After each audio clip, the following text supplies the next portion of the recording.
Hi there, Crafty Pals, Louise with you today. Thank you so much for checking out this video.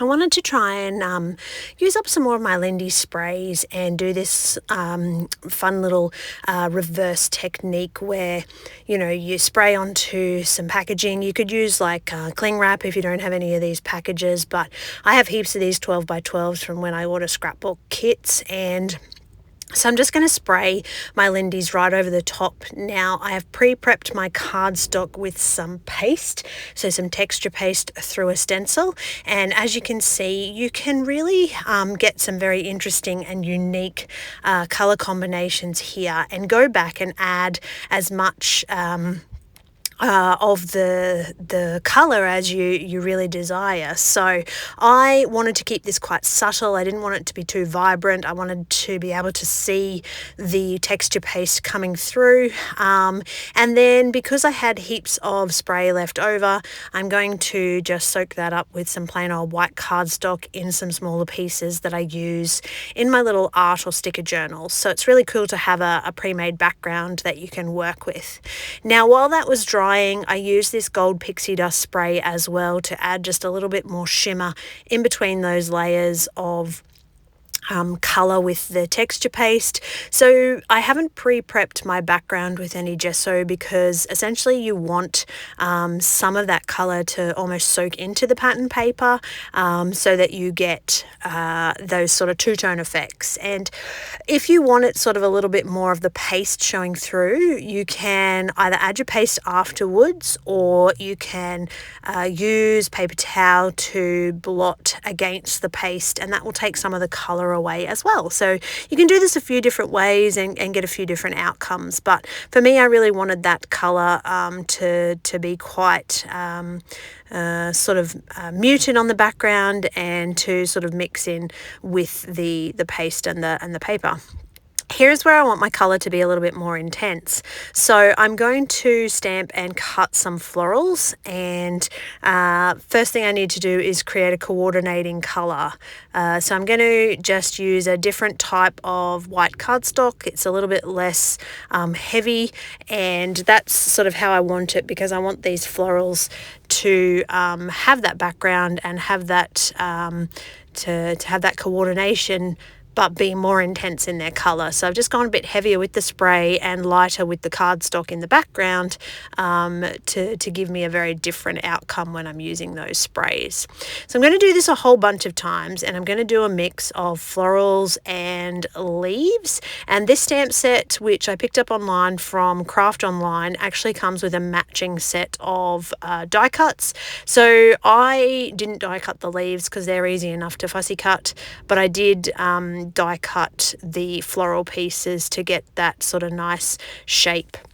And then the stamp set itself had this extra kind of stitched borderline, which I'm going to use in my corners. And yeah, just something sort of a little different, where I didn't need a border as such for my layout, but these little stitched corners are actually kind of sweet, I think, different and unusual. So I really enjoyed this one. It was fun to put together and so different, but really great to use up some supplies.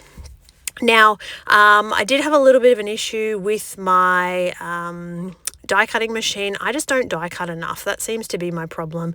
So I can never remember which order the pieces are supposed to go in. Like, I know the die goes down onto the metal, and then beyond that it's kind of gets really hard for me. So I think that's going to be something I should work on a little bit more, is die cutting a bit more often. There are so many fun die cuts and ways that you can use them and things that you can build, but essentially, because this is matching of these florals, I'm going to cut a few of these out. I won't show you the whole process. I will crop the video shortly and just come back to it when it's all cut. But yeah, it's kind of fun to have that combination of a little bit of fussy cutting with the leaves, and then a little bit of die cutting with those florals. And the time it took me to get this done, cutting those 4 florals, was super quick compared to, if I'd fussy cut them.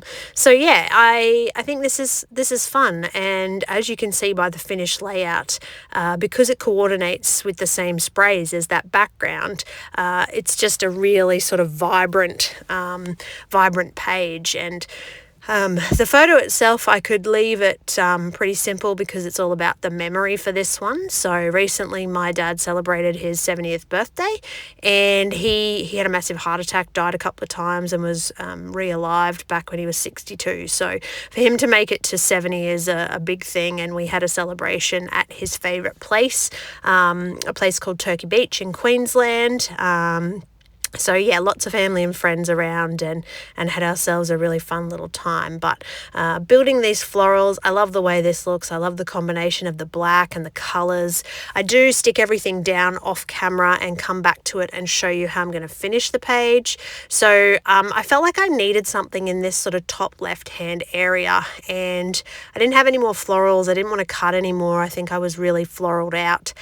So I'm actually going to put my journaling up in that top sort of left hand area just across from the stamping there, and I think that really gives a nice balance to the layout, seems to finish it off and bring everything together. So yeah, in keeping with what I wanted to achieve here, which was to use up my sprays and share some really fun techniques with you, I hope that you have found that to be an enjoyable experience, and yeah, definitely have a go at this kind of reverse technique because it's fun and interesting.